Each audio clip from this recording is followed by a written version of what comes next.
Mateo capítulo 3, versículos 7 al 12.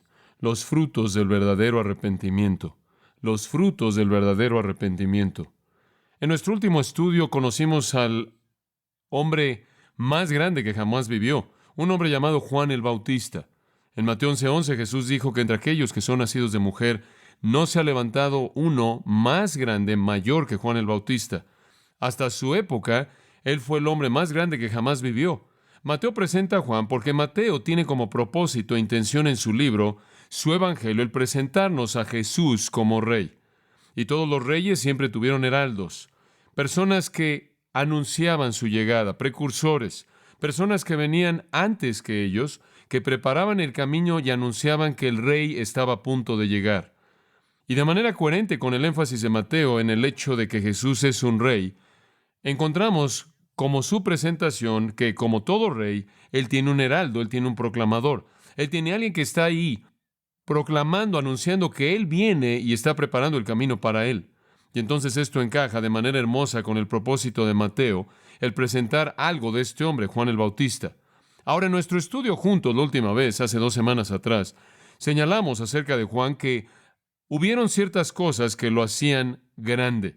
Concluimos nuestro estudio recordándonos que algunas de las cosas que hicieron que Juan fuera grande son transferibles a nosotros y potencialmente podemos exceder la grandeza de Juan. El mismo versículo, Mateo 11:11, que dijo que Juan fue el hombre más grande que jamás vivió, también dijo que mayor que Juan es el más pequeño en el reino. En otras palabras, el Señor nos ha dado, a aquellos que estamos de este lado de la cruz, cierta grandeza que no le pertenecía a aquellos que estaban de ese lado. Tenemos recursos que ellos no tenían. Y si fuéramos a adoptar a nuestras vidas las cosas que hicieron que Juan fuera grande, seríamos más grandes que Juan. Y mencioné que hubieron por lo menos 6 características de Juan que lo hicieron grande. Su obediencia a su llamado, fue lleno del Espíritu, él ejerció dominio propio, fue humilde, él proclamó la palabra de Dios y él ganó a muchas personas al Señor. Ahora esas fueron las características de un hombre que fue el hombre más grande que jamás vivió. Él tuvo un ministerio de preparación. Él estaba llamando a Israel y él le estaba diciendo a Israel que el rey estaba por venir y era momento de que ellos se arrepintieran. Era momento de que ellos se convirtieran. Y si usted ve de nuevo el versículo 2, recordará su mensaje. Arrepentíos porque el reino de los cielos es inminente. Se ha acercado el siguiente acontecimiento. Y el rey estaba por venir y necesitaban un cambio radical de mente, un cambio radical de corazón, una transformación de vida para prepararse para el rey y su reino. Y hablamos del hecho de que este era un mensaje sorprendente para los judíos, una fuerte reprensión para su religión superficial, hipócrita, inútil. No estaban listos para su Mesías, no estaban listos para su reino, no estaban listos para ser parte de ese reino. De hecho, en este punto en particular, ellos definitivamente estaban afuera. Israel estaba perdida en pecado. Israel era indigna del rey y por lo tanto incapaz de heredar el reino. Y la llegada del rey que había sido esperado durante mucho tiempo debería haber sido buenas nuevas, pero primero había malas noticias. Y las malas noticias era que no podían recibir el reino si no podían recibir al rey debido al pecado en sus vidas. Realmente este fue un relámpago porque se veían a sí mismos como hijos de Abraham, hijos del pacto, hijos de las promesas, circuncidados, pueblo de Dios, súbditos del rey que simplemente habían estado esperando durante siglos a aquel que iba a venir. Y ahora, cuando Él está por venir, se les dice que no tienen derecho en absoluto de entrar en su reino. De hecho, Juan dice, deben arrepentirse y ser bautizados. Y le dije hace 2 semanas atrás que el bautismo era el tipo de bautismo que era llevado a cabo en prosélitos gentiles que venían a la fe judía. Y al ofrecer un bautismo, Juan de hecho estaba diciéndoles, ustedes no son mejores que un gentil. Ustedes están lejos de Dios y no son súbditos de su reino y no pueden recibir a su rey. Entonces ellos necesitaban hacer lo que cualquier gentil necesitaba hacer. Necesitaban arrepentirse, convertirse, y la señal externa de ese lavado interno era ser bautizado. Y entonces Juan estaba llamando a un cambio fundamental. Él estaba llamando a una transformación tremenda y total. Ellos eran pecaminosos y sucios y necesitaban ser limpiados para estar listos para el Mesías. Bueno, su ministerio de preparación fue bien recibido. Notará que en el versículo 5 dice que salía a él Jerusalén y toda Judea, y toda la región que estaba ahí alrededor del Jordán, y eran bautizados por él en el Jordán, bautizando o confesando sus pecados. Juan estaba preparando al pueblo para la venida del Mesías. Este era un bautismo de preparación, este era un bautismo que simbolizaba una confesión interna y limpieza de pecado. De hecho, en el libro de los Hechos, en el versículo 4 del capítulo 19, el apóstol Pablo describe el significado del bautismo de Juan. Él dice esto: Juan de cierto bautizó con el bautismo de arrepentimiento, diciéndole al pueblo que debían creer en aquel que vendría después de él, este es, en Cristo Jesús. El bautismo de Juan fue un bautismo de conversión y arrepentimiento, pero no fue la conversión que iba a venir después cuando Cristo viniera, era una preparación para la venida de Cristo. Y cuando Cristo vino, era necesario que ellos creyeran en Él para ser salvos.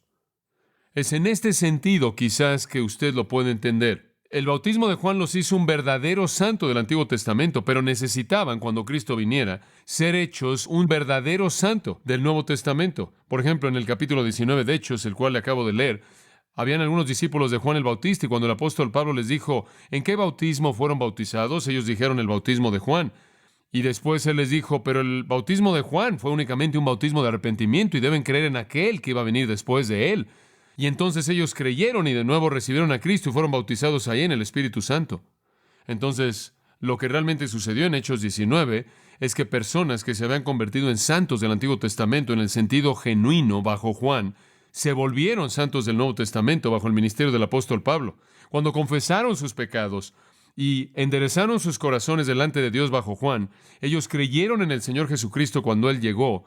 Entonces, eso fue aquello para lo cual Juan los estaba preparando. Ahora, este hombre era un hombre tremendo. Los otros evangelios hablan de él, pero Mateo nos da simplemente una muestra de su predicación en los versículos 7 al 12. Y eso es lo que queremos ver. Una muestra de la predicación de Juan. Es una muestra que también está registrada en Lucas, el 3.er capítulo. Y es una ilustración fascinante del tipo de hombre que él era. Su poder, su denuedo, su valentía, todo está aquí. Ahora quiero mostrarles 5 elementos. 5 elementos en la narrativa. La congregación, la confrontación, la condenación, la conflagración y la consolación. No tiene que escribir esto.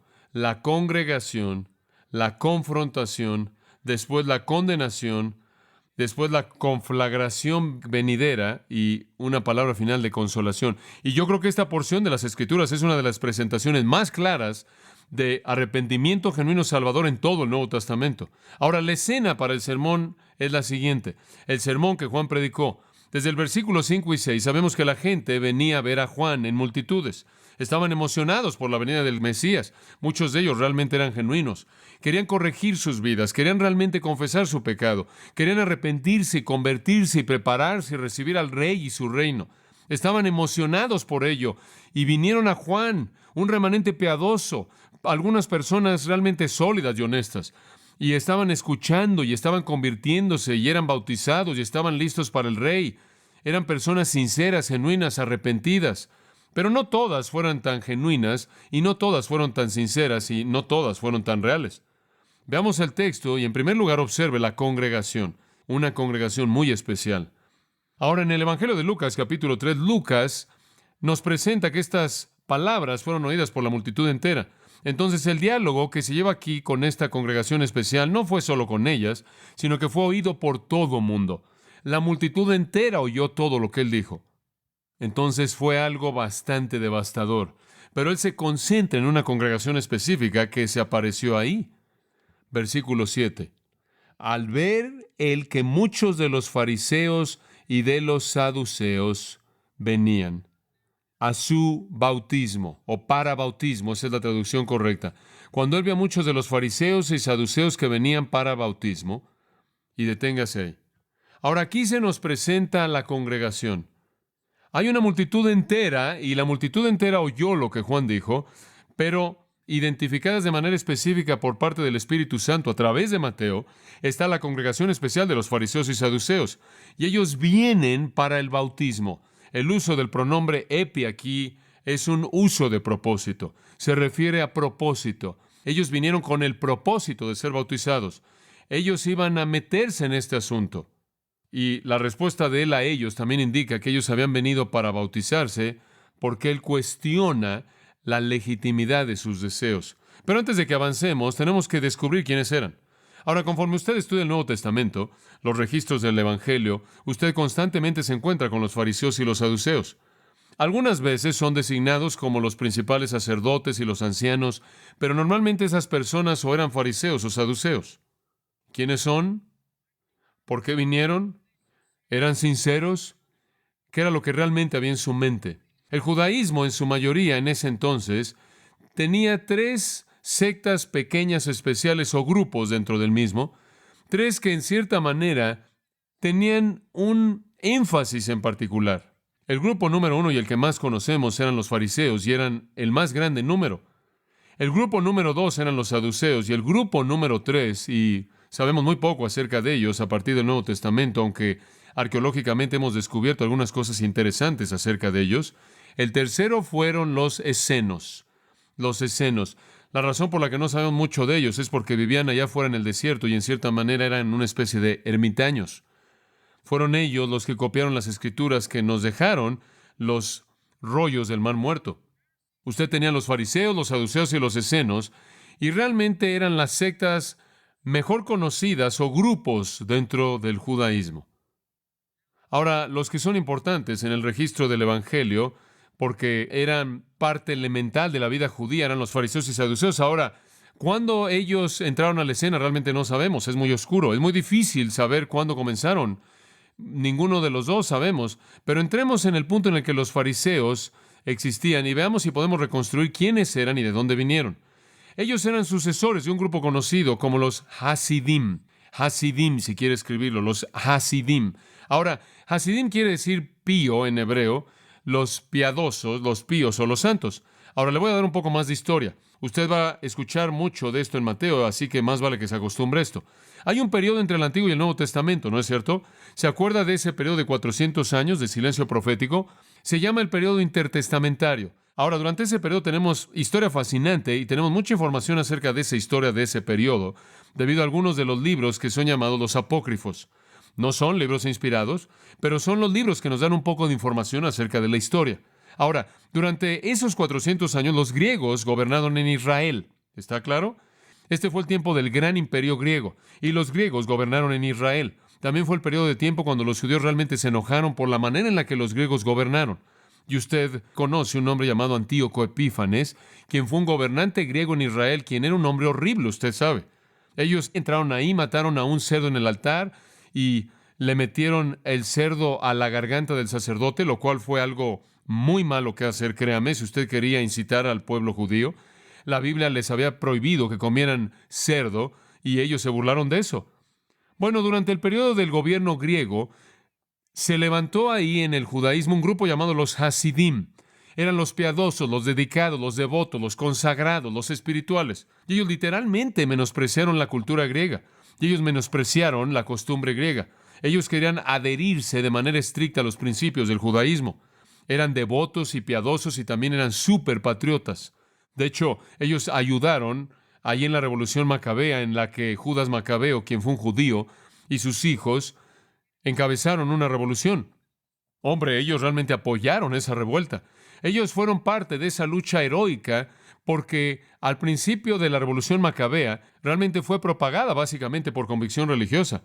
Y fue propagada porque en sus corazones esos judíos sentían que era una profanación de lo sagrado de su religión y de su tierra. Y entonces los Hasidim, aunque eran devotos, personas espirituales, piadosas, casi místicas, de hecho apoyaron la revolución porque eran tan celosos por el aspecto sagrado de su país. Por cierto, poco tiempo después, la Revolución Macabea obtuvo un nuevo líder llamado Juan Hircano, y él comenzó a pervertir el verdadero motivo y se volvió algo político con él. Él secularizó la revolución y en ese punto los Hasidim se salieron de ella. Ellos perdieron todo interés en ella. De hecho, ellos se opusieron violentamente a los descendientes de aquellos que habían apoyado en la revolución. Ahora, los eruditos creen que los fariseos son los descendientes de los Hasidim, que ya para la época de Cristo, este habría sido el grupo de los Hasidim reorganizados, o estos habrían sido los Hasidim reformados bajo un nuevo nombre. Fariseo es una palabra que significa separatista, separatista. Y realmente eran separatistas. Ellos se veían a sí mismos como los más devotos. Solíamos decir que los fariseos estaban buscando un lugar vacante en la Trinidad. Eran tan piadosos y súper espirituales y separados. Ellos se separaron a sí mismos de los paganos, se separaron a sí mismos de los publicanos, los recaudadores de impuestos, se separaron a sí mismos de los pecadores, se separaron a sí mismos de el pueblo judío que inclusive era indiferente a sus causas. Ellos menospreciaban a la gente dentro del judaísmo que no conocía la ley. Juan 7:49 dice. Ellos los veían con menosprecio. Ellos se separaron a sí mismos de toda persona que no eran lo que ellos eran. Eran los que estaban aislados. Ellos no se querían contaminar ni manchar al asociarse con alguien o algo que de alguna manera estuviera ceremonialmente impuro.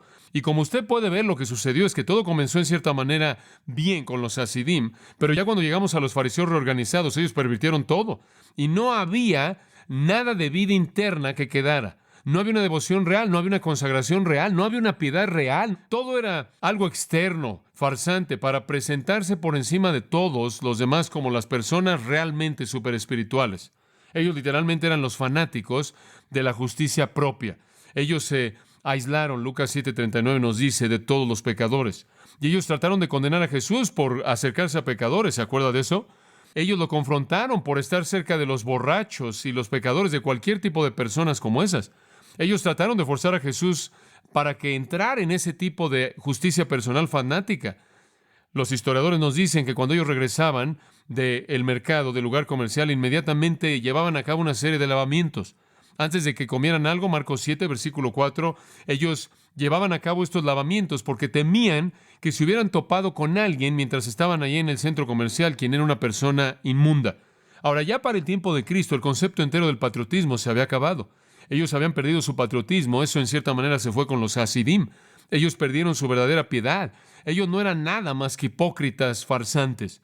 Ellos tenían una influencia que ya no merecían y que abusaban de manera dañina, enseñoreándose de la gente. Y Jesús realmente los atacó. Usted sabe, Jesús no condena a la gente, Él condena el pecado en los evangelios. Pero solo hubo una persona, un grupo de personas que Él realmente condenó con palabras punzantes, y fueron los farsantes religiosos de su época.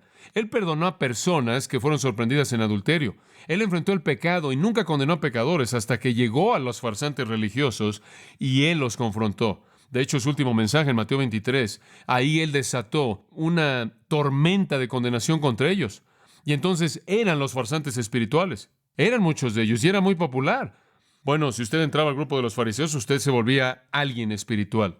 Ahora, por otro lado, estaban los saduceos y no sabemos de dónde viene la palabra. Hay todo tipo de posibilidades. Quizás la mejor sería el hecho de que en el Antiguo Testamento, en 1 de Samuel, hubo un sumo sacerdote llamado Sadoc, la Septuaginta Sadoc.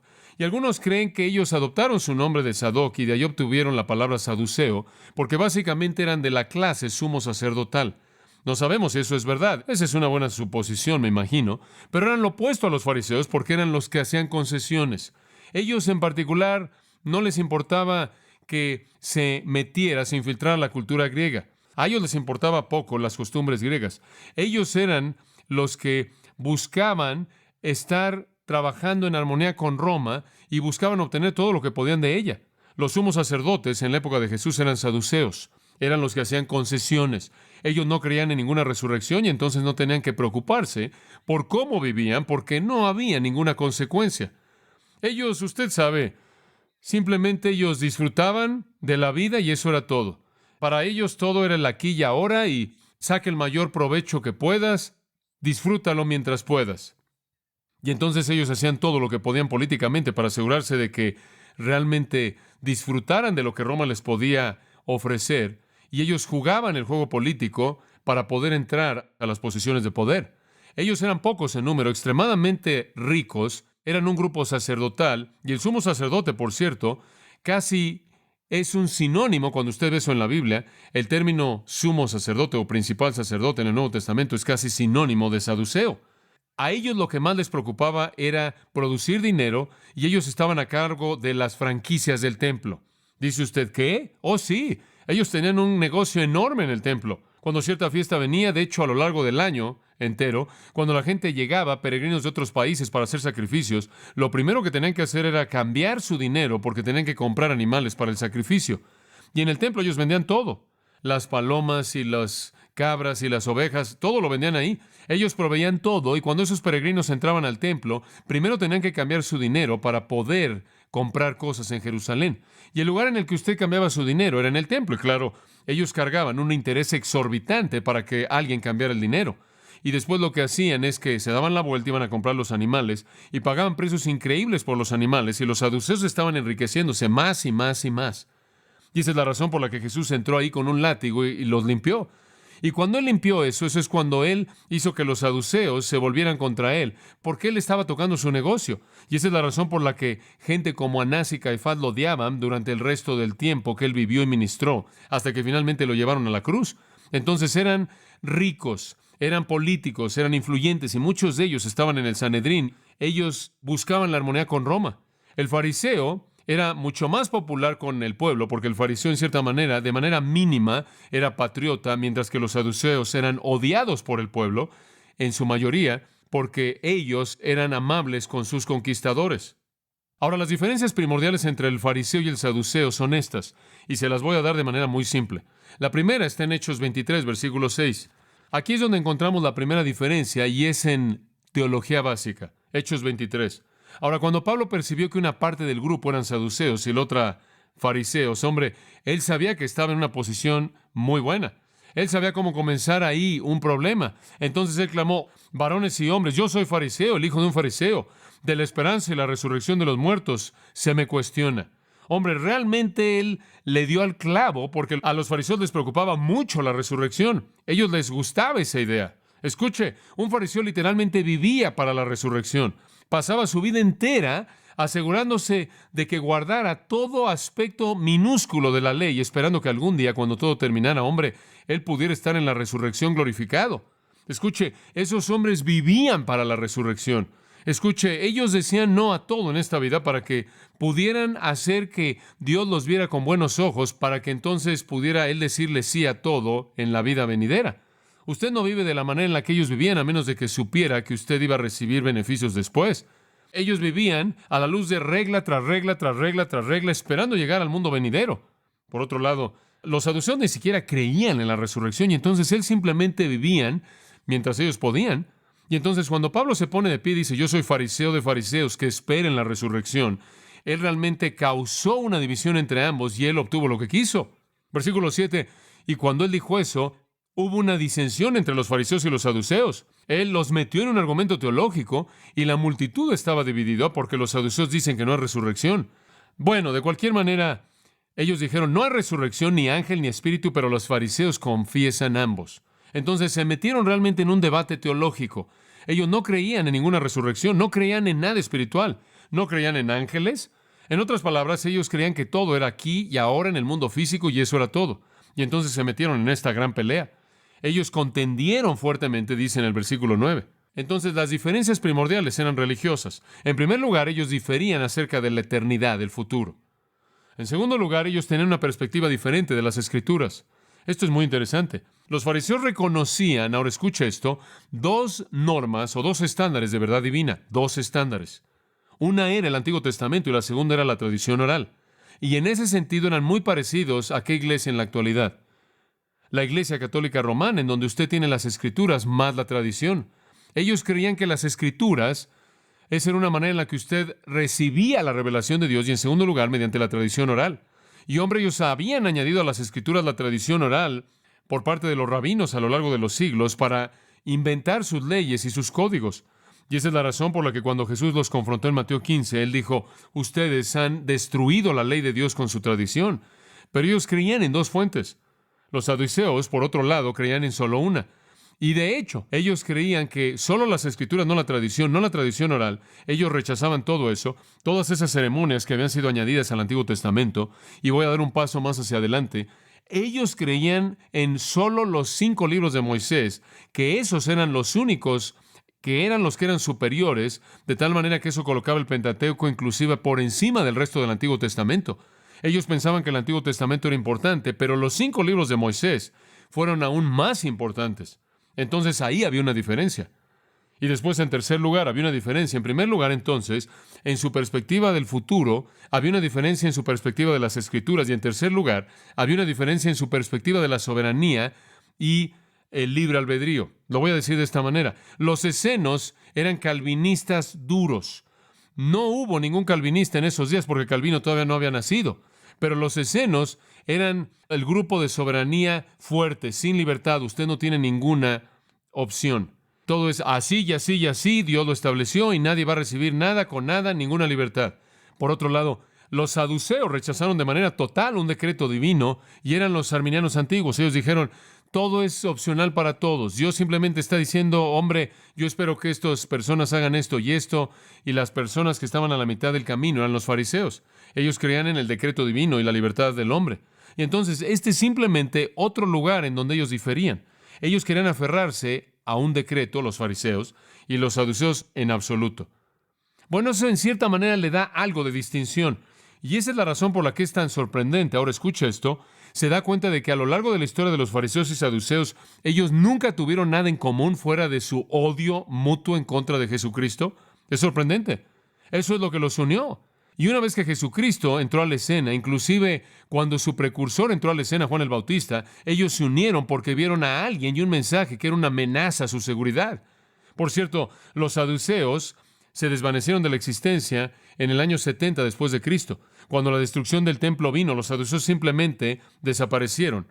Los fariseos regresaron poco después y básicamente son responsables por un rediseño de lo que hoy en día se conoce como el judaísmo reconstituido. Son los que en cierta manera lo volvieron a unir después de la destrucción del templo. Ahora permítame resumirlo. El fariseo era un ritualista, el saduceo era un racionalista. El fariseo era un formalista y el saduceo era un pensador libre.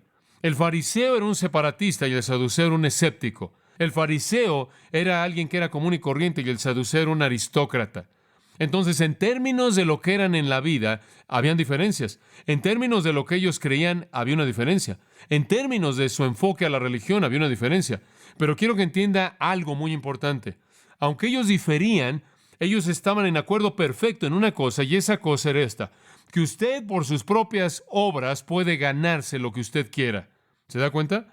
Para el saduceo, hombre, todo es aquí y ahora, y entonces aprovéchalo al máximo mientras puedas. Para el fariseo, todo está en la vida después de la muerte, pero la manera en la que usted lo recibe es trabajar como loco aquí con esfuerzo personal. Entonces usted tiene a los saduceos trabajando fuerte aquí y ahora, y tiene a los fariseos trabajando duro para obtenerlo después. Y en eso ellos estaban de acuerdo, que en lo que usted lo recibía mediante el esfuerzo personal, al ganárselo. Entonces la religión para ellos era el externalismo, el esfuerzo personal. Y de pronto aquí viene Juan el Bautista. Y Juan el Bautista está ahí y está diciendo, ¿saben lo que realmente importa? Su corazón. Lo que está dentro importa. Y hombre, ahí terminó todo. Ellos se pegaron con la pared. Su énfasis estaba afuera. El énfasis de Juan era el interior. El énfasis de ellos estaba por fuera y el énfasis de Jesús estaba adentro. Y Jesús les dijo, afuera todos son ustedes sepulcros blanqueados y por dentro están llenos ¿de qué? De huesos de hombres muertos, apestan. Sepulcros blanqueados, ¿se da cuenta? Jesús exhibió a los fariseos por su externalismo. En Mateo, permítame leerle Mateo 23:23. Ay de vosotros, escribas y fariseos hipócritas, porque diezmáis la menta, el eneldo y el comino. ¿Sabe lo que es eso? Hierbas y plantas y semillas. Hombre, ellos tenían 10 semillas, ellos quitaban una pequeña semilla en la ofrenda. Realmente eran muy quisquillosos, pero él dice, y han hecho a un lado los asuntos más importantes de la ley, como la justicia, la misericordia y la fe. Ustedes son muy buenos en las semillas, pero son terribles en la justicia, misericordia y la fe. Ustedes solo se concentran en lo externo. Ya ciegos, que coláis el mosquito y se tragan el camello. Ay de vosotros, escribas y fariseos hipócritas. Ustedes limpian lo de afuera del vaso y el plato, pero por dentro están llenos de impiedad. Hombre, realmente Jesús los confrontó. E hizo lo mismo con los saduceos con un látigo cuando él los expulsó del templo. Y él se volvió enemigo de ambos grupos. Ellos odiaban a Jesús, lo menospreciaban, y de acuerdo con Mateo 27:18, la Biblia dice que lo envidiaban. Tenían celos de él y finalmente ellos mostraron su verdadera unidad. Escuche, permítame decirle algo. Y le enseñé esto en Gálatas y se lo recuerdo aquí. Solo hay 2 religiones en el mundo: la religión del mérito divino y la religión del mérito humano. Eso es todo. Solo hay dos religiones. La religión del mérito divino dice que Dios hizo todo, simplemente créalo y recíbalo. Y la religión del mérito humano, la cual dice usted tiene que hacer algo o todo. Y los fariseos y los saduceos, aunque diferían en su teología y cosas como esa, ambas eran parte de la religión del mérito humano. Y escuche, esa es una religión que ha sido promovida por Satanás desde la caída. Lo mismo, es lo mismo. Y finalmente estuvieron de acuerdo porque ellos eran instrumentos del diablo. Pero tenían que estar en línea con la religión del mérito humano juntos para pelear contra la religión del mérito divino representada por Jesucristo. Y Él vino y se redujo eso. Y Jesús inclusive los condenó juntos, como también los condenó de manera separada. En Mateo 16, versículo 6, Jesús dijo, guardaos y tengan cuidado de la levadura de los fariseos y de los saduceos. Cuidado con su naturaleza farsante, son malos. ¿Sabe una cosa? En la actualidad tenemos fariseos y saduceos. Tenemos ritualistas y racionalistas, ¿no es cierto? Los ritualistas son los legalistas. Los racionalistas son los liberales. Los ritualistas son las personas que nos dicen que si podemos contar suficientes cuentas seremos salvos. Los ritualistas son las personas que nos dicen que si tan solo hacemos ciertas ceremonias por fuera estamos bien. Y los racionalistas son los que nos dicen, bueno, la Biblia realmente no es la palabra de Dios. Y usted en cierta manera solo tiene que sentir a Dios en su propia manera personal. Y Jesús realmente no es Dios encarnado. Él simplemente fue un hombre bueno que debemos seguir. Y mientras que pueden diferir dramáticamente, los legalistas dicen, tienes que hacer las cosas que las reglas dicen. El liberal dice, oye, hombre, lo que esté en tu cabeza está bien. Y aunque difieran mucho, ambos son la religión de mérito humano. Sea por hacerlo o por pensarlo, es el esfuerzo del hombre. Es lo mismo. Es lo mismo. Y por cierto, cuando vienen a Juan, regresemos a Mateo 3, probablemente debemos hablar de Mateo 3 debido a que es nuestro texto. Mateo 3, y me enredo en todo esto, pero en Mateo 3 encontramos algo muy interesante en el griego. Pero cuando él vio a muchos de los fariseos y los saduceos, lo que me parece interesante en esto es que en el griego ahí hay dos nombres, pero solo un artículo. Y me parece que Juan en cierta manera está señalando el hecho de que él los vio como un grupo. Es algo así como si estuviera diciendo, y cuando él vio a los fariseos saduceos, simplemente son como un grupo, una clase de farsantes religiosos, una clase de personas que están enredados en la religión del mérito humano. En un caso era obténlo ahora, en otro caso espéralo después, pero en ambos casos era lo mismo. Dice usted, bueno, si están tan mal y ellos creen lo que creen con su mérito humano, ¿por qué vienen a ser bautizados? Buena pregunta. ¿Por qué vienen a ser bautizados? ¿Qué quieren de Juan? Bueno, ¿sabe una cosa?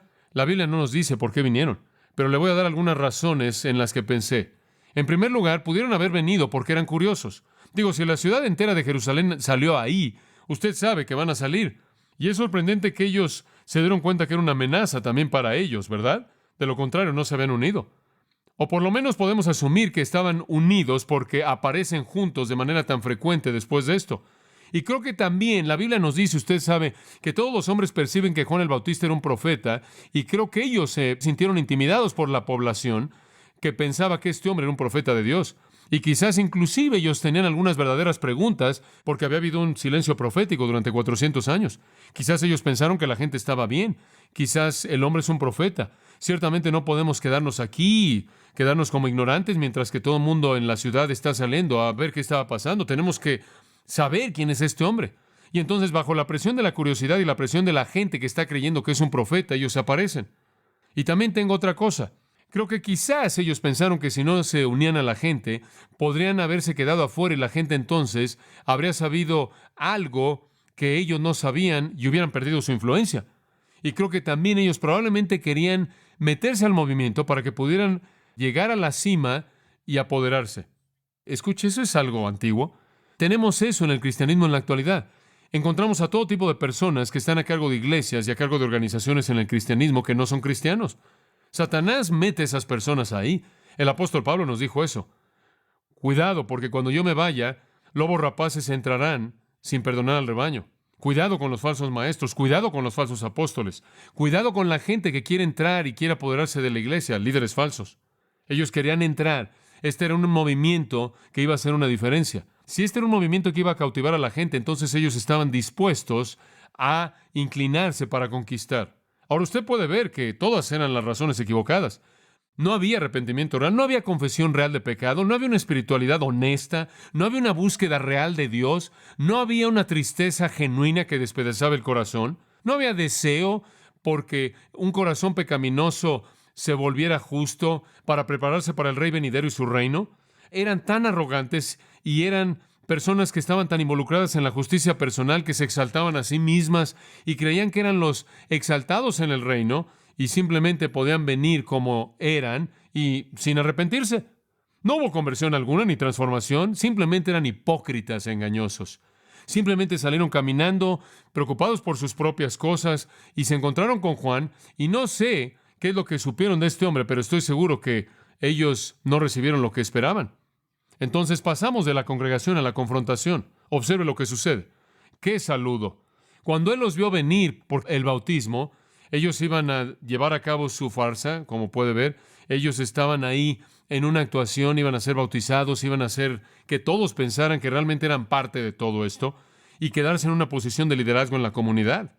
Si todo el mundo lo está haciendo, vamos a hacerlo también. Aquí estamos, ¿no es cierto? Digo, eso pasa el día de hoy, ¿no es cierto? Digo, si usted va a nacer de nuevo y va a ser parte de esto, bueno, pues nazca de nuevo. Y después lo que se necesite para hacer eso, usted lo hace. ¿Se da cuenta? Si nacer de nuevo lo va a hacer que usted sea elegido, hombre, entonces nazca de nuevo, lo que se necesite. Y entonces eso es exactamente lo que pasa aquí. No queremos quedarnos afuera. Tenemos que entrar, ser parte de esto y mantener nuestro control. Y entonces pasamos de la congregación a la confrontación. Y el buen Juan el Bautista los clava con un relámpago y les dijo: generación de víboras, ¿quién os enseñó a huir de la ira venidera? Ahora ese es un enfoque muy directo. Hombre, esto está muy lejos de decir: damas y caballeros, aquí vienen nuestros líderes estimados. Oh, generación de víboras, ¿quién los trajo aquí? Los hijos orgullosos de Abraham, los líderes honrados de la nación. Y él dice: generación de víboras. Y sabe una cosa, al Señor le gustó ese título para ellos porque Él lo usó mucho. Se volvió algo bastante común. Jesús les dijo en Mateo 12:34, generación de víboras. Y después en Mateo 23:33 Jesús les vuelve a decir, generación de víboras. Hombre, esto es bastante fuerte. ¿Qué quiso decir con esto?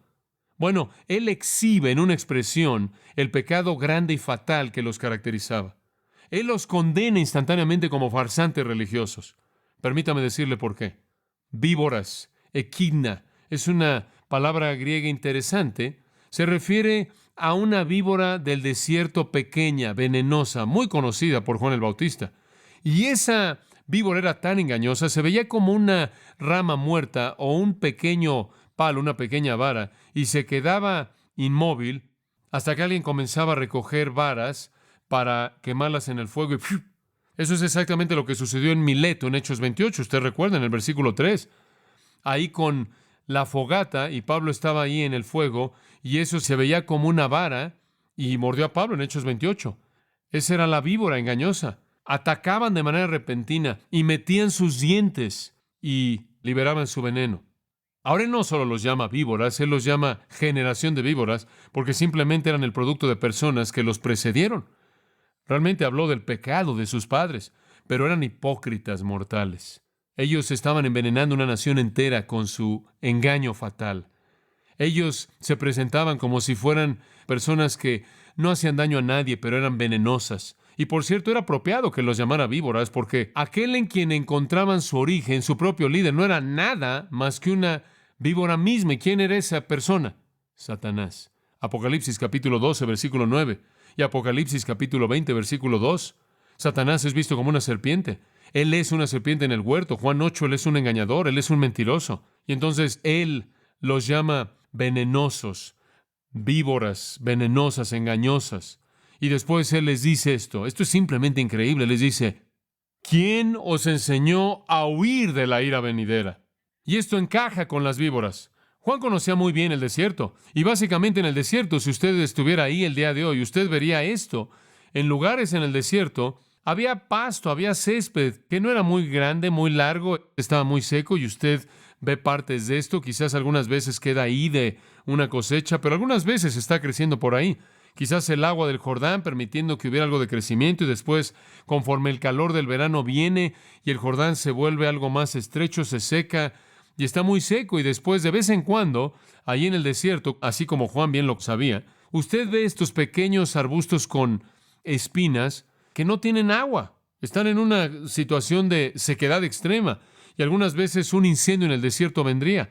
Y cuando había algún incendio en el desierto, se extendía como un río de flamas por ese pasto seco y esos pequeños arbustos con espinas, e invariablemente, y esto es todavía una realidad, enfrente de ese muro de fuego salían corriendo estas pequeñas víboras y otros pequeños escorpiones y criaturas del desierto que estaban huyendo para guardar su vida. De hecho, lo mismo sucedía cuando un campo era quemado. En la actualidad en Norteamérica todavía quemamos campos después del cultivo. Ellos hacían lo mismo en ese entonces. Durante el tiempo en el que el grano estaba creciendo, las víboras se escondían en el grano y vivían ahí. Y después, de pronto venía la época de cosecha y podían soportar la cosecha, y después venía el incendio de ese campo, y si el campo estaba siendo quemado, usted veía a estas pequeñas víboras que salían huyendo por el desierto enfrente del fuego. Y entonces Juan el Bautista enfrenta a las víboras y les dice: ¿qué les hizo huir para encontrar seguridad ante los fuegos del juicio? ¿Ve usted aquí la escena? Esto es vívido. Él ve a estas personas huyendo enfrente de la flama. Es como si les dijera: ¿quién los trajo a ustedes, víboras? ¿Quién los sacó de sus agujeros? Hombre, realmente es fuerte. Esta es una confrontación fuerte. ¿Qué los sacó de sus agujeros? ¿Qué fuego los hizo que se movieran? Y usted sabe, en su propia mente y en su propio corazón, él sabía qué fuego era. Era el fuego del juicio de Dios, del cual está a punto de tocar. Pero eso no fue realmente lo que los movió. Ellos no fueron movidos por el fuego del juicio de Dios. Ellos fueron sacados de sus agujeros por Satanás. El diablo los había empujado ahí para que pudieran presentar ahí su hipocresía. Y así como las víboras que están huyendo delante de un fuego, ellos estaban huyendo y saliendo ahí como si fueran perseguidas por Satanás. Ellos deberían haber estado corriendo ahí para huir de la ira de Dios con un arrepentimiento real. Observe la frase al final. ¿Quién nos enseñó a huir de la ira venidera? Y ahí Juan amarra todo. Fue la ira venidera de la que él estaba hablando. Por cierto, la palabra ira ocurre 300 veces en el Antiguo Testamento y muchas veces en el Nuevo Testamento se refiere al juicio de Dios. ¿Quién les advirtió acerca del juicio de Dios? Y en su hipocresía, usted sabe, ellos hubieran podido pensar: oh, vamos con todos los demás, ustedes saben. Pero realmente no estaban huyendo del juicio de Dios porque realmente nunca lo habían enfrentado. Y entonces Él los condena. Esta es una confrontación. Él dice: ustedes son unas víboras farsantes. ¿Quién realmente hizo que ustedes salieran aquí pretendiendo huir de la ira venidera? ¿Quién realmente los sacó aquí? Claro, la respuesta era Satanás. Entonces vemos la congregación y la confrontación. Ahora vea usted la condenación, versículo 8. Y aquí Juan les abre lo que tiene que suceder. Él vio la farsa. Él los vio pretendiendo estar huyendo de la ira venidera, por así decirlo, huyendo para prepararse para el Mesías. Y él dice: ustedes son unos farsantes. ¿Quién los envió a hacer esto? Y él reconoció su farsa y entonces les presenta una declaración verdadera, una manera en la que pueden probar que realmente son genuinos. Versículo 8. Haced pues frutos dignos de arrepentimiento. Escuche, si realmente estoy huyendo de la ira venidera, si ustedes realmente son víboras que están huyendo delante del fuego, permítanme ver el fruto de su verdadero arrepentimiento. Enséñenme que es genuino. ¿Y cuáles son los frutos de arrepentimiento? Una vida transformada. Ese es el fruto de arrepentimiento. En Hechos 26:20 dice el apóstol Pablo, respondiendo al rey Agripa acerca de su ministerio, dijo que él iba por todo Damasco, Jerusalén, las fronteras de Judea, después a los gentiles, para que se arrepintieran y se volvieran a Dios. Y ahora escuche esto: e hicieran obras dignas de arrepentimiento. Usted tiene el fruto de arrepentimiento ahí. Usted tiene las obras de arrepentimiento en Hechos 26. ¿Cuáles son? Observe Lucas 3 y se las voy a enseñar. El mismo discurso de Juan, como lo registra Lucas. Permítanme ver la legitimidad de su arrepentimiento. ¿Realmente están huyendo de la ira venidera? Permítanme ver el fruto. Y lo puede ver, versículo 7, él dice: generación de víboras, ¿quién les advirtió que huyeran de la ira venidera? Traed, versículo 8, por tanto, frutos dignos de arrepentimiento. ¿Cuáles son? Pasa al versículo 11, versículo 10. Y la gente dijo: bueno, ¿qué debemos hacer? ¿Cuáles son? ¿Cuál es el fruto de arrepentimiento? Él les dijo, versículo 11, el que tiene 2 túnicas, dele al que no tiene ninguna. El que tiene alimento, haga lo mismo. También vinieron los publicanos, los recaudadores de impuestos, para ser bautizados y le dijeron, Maestro, ¿qué haremos? Él les dijo, no demandéis nada más de lo que les es designado. Y los soldados también demandaron de él, diciendo, ¿qué haremos? Él les dijo, no hagan violencia a ningún hombre, ni acusen a nadie falsamente y estén satisfechos con su sueldo. Ahora eso es bastante simple, ¿no es cierto? Ahora usted puede regresar a Mateo. Lo que está diciendo ahí es que debe haber un cambio en su estilo de vida. Deje de hacer lo que solía hacer. Hagan cosas justas, no cosas injustas. Sea amoroso y amable y comparta. Él les dice a los fariseos y saduceos, si ustedes tienen 2 túnicas, denle una a alguien. Y si tienen comida, dénsela a alguien que tiene hambre. Permítanme ver algo en su vida. Eso es exactamente lo que Santiago dice. La fe sin obras es que muerta. Usted nunca probará el verdadero arrepentimiento a menos de que el fruto del arrepentimiento y la obra de arrepentimiento sea visible. El verdadero arrepentimiento manifestará una vida cambiada. Y hay una pequeña palabra hermosa aquí. Haced pues frutos dignos de arrepentimiento. Esa palabra griega que significa del mismo peso. En otras palabras, debe haber obras que son del mismo peso con el arrepentimiento para que puedas saber si es legítimo. Y esto no era una realidad en ellos, y él lo sabía, y ellos lo sabían, y todo mundo que los rodeaba lo sabían. Y entonces él los confronta. Si ustedes vienen aquí con arrepentimiento genuino, veámoslo entonces. Veamos su vida cambiada. Eso es lo que he estado diciendo durante tantos meses, y creo que en los últimos 2 años lo he estado diciendo. Cuando todas estas personas vienen aquí y dicen, ya nací de nuevo, y lo único que puedo oír es a Juan diciendo, muy bien, entonces muéstrenme los frutos del arrepentimiento. Muéstrenmelos. Ese es el mensaje. Ahora ellos sabían lo que era el verdadero arrepentimiento. Dice usted, bueno, quizás ellos no sabían. Oh, sí, lo sabían. Escuche, esos judíos conocían el arrepentimiento. Ellos lo sabían de adentro hacia afuera y de cabeza. El arrepentimiento era parte de su vida, era central para su manera de pensar. Era un elemento central en su teología, central en el Antiguo Testamento. Jefe Moore escribió, y cito, que Dios de manera plena y libre quite el pecado de un penitente es una doctrina cardinal del judaísmo. Fin de la cita. Los rabinos mismos lo dijeron, y cito, grande es el arrepentimiento porque trae sanidad en el mundo. Grande es el arrepentimiento porque alcanza el trono de Dios. La ley fue creada 2000 años antes de la creación, los rabinos dijeron, pero el arrepentimiento fue creado antes de eso, dijeron ellos. Los rabinos dijeron, y cito, un hombre puede disparar una flecha por unos cuantos metros, pero el arrepentimiento alcanza el trono de Dios. Y para los judíos, decían los rabinos, el arrepentimiento es el camino a Dios. Fin de la cita. Y de nuevo Moore lo dice, y cito, el significado transparente primordial del arrepentimiento en el judaísmo siempre ha sido un cambio en la actitud de un hombre hacia Dios y en su conducta, una reforma moral y religiosa del individuo. Fin de la cita. Ellos sabían todo eso. Ellos sabían lo que era el verdadero arrepentimiento. Maimónides, ese gran erudito judío de la época medieval, define el arrepentimiento en términos judaicos tradicionales con estas palabras, y cito, ¿qué es el arrepentimiento? El arrepentimiento es que el pecador deja su pecado, lo saca de sus pensamientos y resuelve de manera plena en su mente que nunca lo volverá a hacer. Fin de la cita. Siempre habían tenido esa perspectiva. El Antiguo Testamento literalmente estaba cargado de palabras llamando al judío al arrepentimiento, a cambiar su vida, eliminar el pecado y en lugar del pecado establecer la justicia. Jeremías capítulo 33, versículo 18, y le estoy mostrando esto para que sepa que eran responsables, ellos sabían. Bueno, es probablemente Ezequiel 33, 18, sabía que era uno de los dos, sí. Cuando el justo se vuelve de su justicia y comete iniquidad, él morirá por ella. Pero si el impío se vuelve de su impiedad y hace aquello que es justo y recto, él vivirá por ella. Escuche, ellos sabían cuál era el estándar de Dios. Nunca hubo duda al respecto. Volverse del pecado y volverse a Dios. Oseas 14:1. Oh Israel, regresa al Señor tu Dios, porque tú has caído por tu iniquidad. Toma contigo palabras y vuélvete al Señor. Dile, quita toda la iniquidad y recíbenos en gracia. Eso era parte de su historia entera. La pequeña profecía de Jonás, ese maravilloso registro en el capítulo 3, versículo 10, y Dios vio sus obras que se volvieron de su maldad, de su mal camino, y Dios se arrepintió de la maldad que él había dicho que haría en contra de ellos y no lo hizo.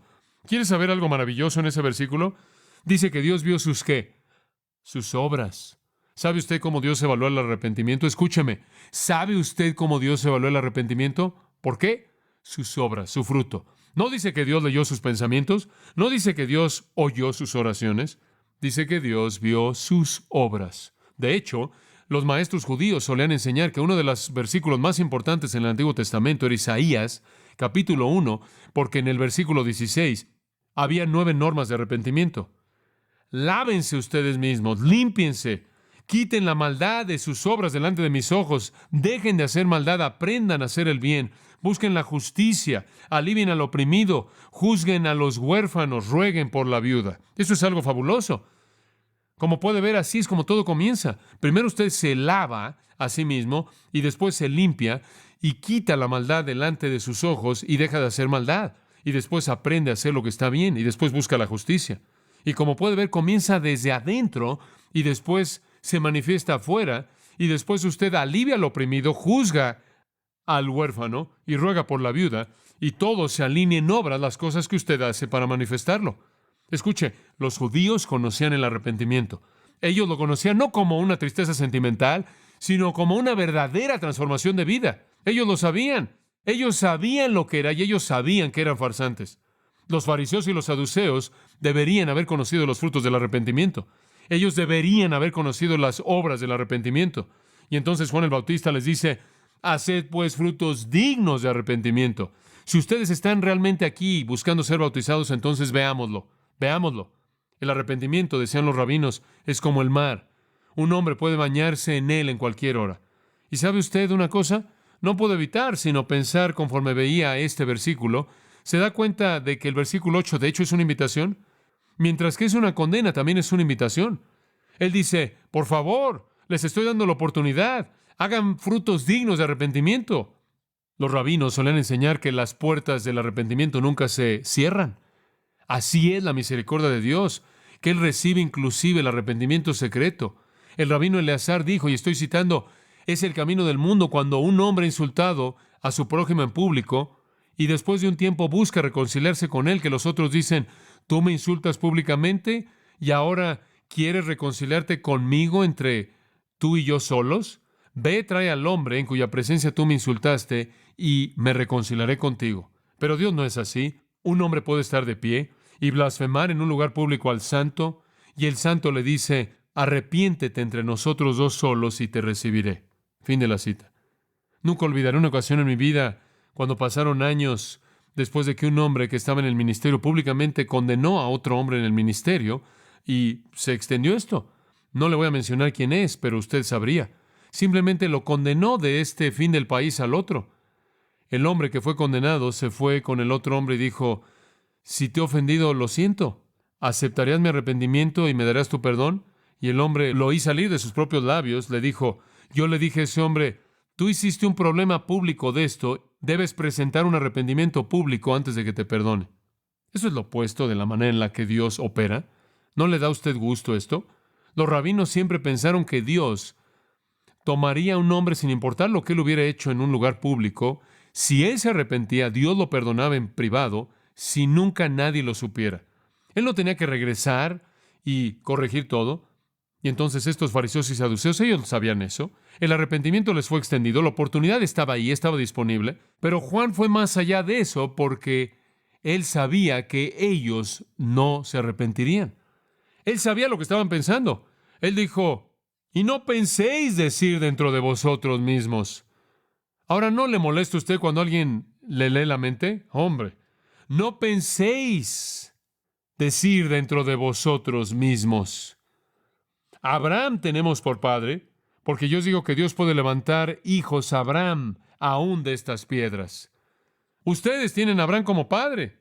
Dios puede darle un hijo a Abraham de una roca. Ustedes no son tan importantes. Al decir esto, le está diciendo, dejen de depender de su linaje de Abraham como un pasaporte al cielo. Hombre, esto realmente fue un shock para ellos. ¿Se da cuenta usted de que los judíos ortodoxos creían que eran salvos por el hecho de que eran judíos? Estoy seguro de que usted sabe eso. Los rabinos decían, y cito, todos los israelitas tienen parte en el mundo venidero. Fin de la cita. Ellos lo creían. Ellos hablaban acerca de, escuche esto, ellos hablaban acerca de beneficiarse de los méritos de los padres. de que disfrutaban de los méritos derivados de los padres. Ellos tenían su propio tesoro judío de méritos. Otra cosa que los rabinos enseñaban era que Abraham estaba sentado en las puertas del infierno para que cualquier israelita que resultaba estar ahí, simplemente por suerte, por así decirlo, que Abraham simplemente lo rechazaba y hacía que diera la vuelta y no entrara al infierno.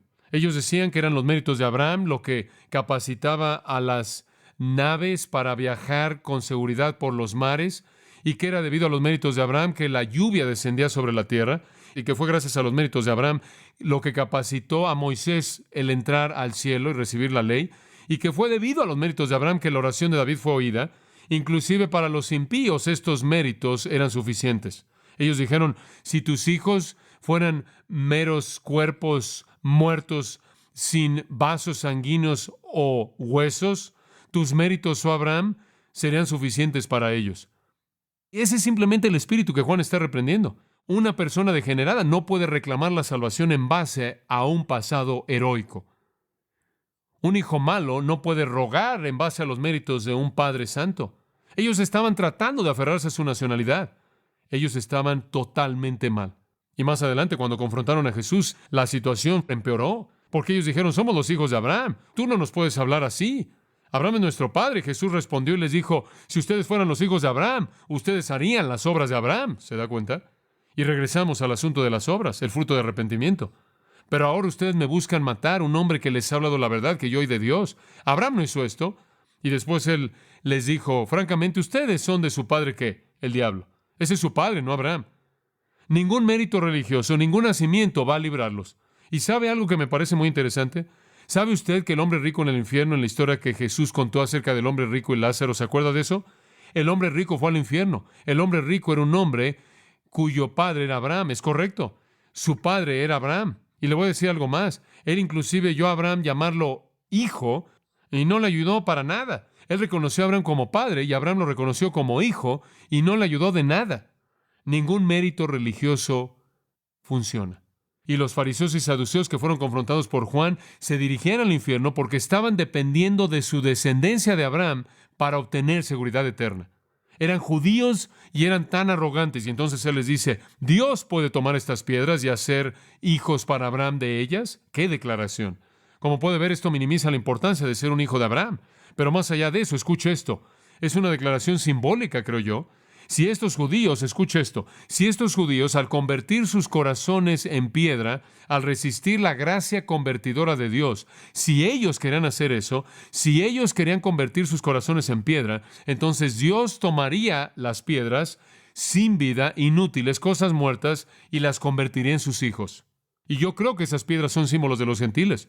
Si usted quiere convertirlas en rocas muertas, sin vida e inútiles, yo voy a tomar a los gentiles muertos, sin vida, inútiles, y los voy a convertir en hijos.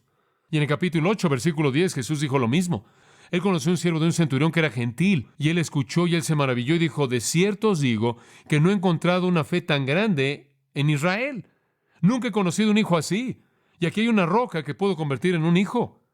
Y yo les digo que muchos, esto es gentiles, vendrán del este y el occidente y se sentarán con Abraham, Isaac y Jacob en el reino de los cielos. Pero los hijos del reino, los judíos, serán echados en las tinieblas de afuera. Y habrá lloro y crujir de dientes. Si Dios encuentra un hijo que se ha convertido en una roca, Él encontrará una roca a partir de la cual Él pueda ser un hijo. Y entonces Juan los confronta y los condena. Y después en el versículo 10, y simplemente lo leeremos y vamos a retomar nuestro estudio aquí la próxima vez, Él dice, y ya también el hacha está puesta a la raíz de los árboles. En otras palabras, el hombre que va a derribar el árbol tiene ya su hacha junto al árbol para destruirlo. Y ahora él realmente se vuelve serio y vamos a cubrir eso la próxima vez. Permítame preguntarle esto conforme cerramos. ¿En qué está confiando usted? ¿En qué está usted confiando para su salvación? Los fariseos confiaban en sus obras, su justicia personal. Eran buenos. Ellos guardaban todas las reglas religiosas. Los saduceos simplemente ellos iban a disfrutar de la vida mientras podían. Ellos no se preocupaban por el futuro. Todo era aquí y ahora. Pero juntos eran arrogantes porque pensaban que habían heredado el reino. Después de todo, eran hijos de Abraham. Y usted sabe, oigo eso de gente el día de hoy solo que lo dicen de esta manera. ¿Por qué? Si yo básicamente soy bueno, Dios nunca me haría eso o me enviaría al infierno. Él nunca haría eso. Y el hacha ya está puesta a la raíz de su árbol porque ellos nunca han hecho frutos de arrepentimiento, un fruto que manifiesta conversión genuina, confesando pecado y reconociendo a Jesús como Rey. Oremos. Padre, gracias de nuevo en esta noche por una palabra clara a nosotros acerca del arrepentimiento. Puede haber algunas personas aquí en esta noche, estoy seguro que lo hay. Las hay a quienes el mensaje de Juan les es muy importante. ¿Qué está haciendo usted aquí? ¿Qué está haciendo usted aquí? ¿Quién lo trajo aquí? ¿Quién lo sacó del fuego del juicio? Si usted es un engañador porque nunca ha hecho fruto de arrepentimiento real, probablemente hay algunas personas aquí que están en esta iglesia en esta noche, quizás son parte de esta iglesia que parecen ser algo que no son, que parecen estar corriendo hacia Dios, huyendo de su ira, que parecen ser parte de su pueblo, huyendo de su pecado y juicio a Él. Pero la realidad es que no lo son porque no hay evidencia, no hay fruto de arrepentimiento, no hay nada de esa vida piadosa que manifiesta la verdadera conversión. Padre, oro porque tú lleves a cabo una obra en sus corazones, toques a personas para que sean verdaderamente convertidos. Pienso en lo que Pablo dijo, que debemos examinarnos a nosotros mismos para asegurarnos de que realmente seamos salvos. Y la manera de ver esto es en la manifestación del fruto. Por aquellos, Padre, que están aquí en esta noche, que quizás no te conozcan, oro que en esta noche abran su corazón, vengan con una fe arrepentida, confesando su pecado, no dependiendo de sus propias obras, de su propia bondad, de su propio esfuerzo personal, inclusive que dejen de depender en padres cristianos, quizás un legado, una herencia, sino que vengan corriendo delante del fuego del juicio, buscando genuinamente la gracia de la salvación. Oramos todo esto en el nombre de Cristo. Amén.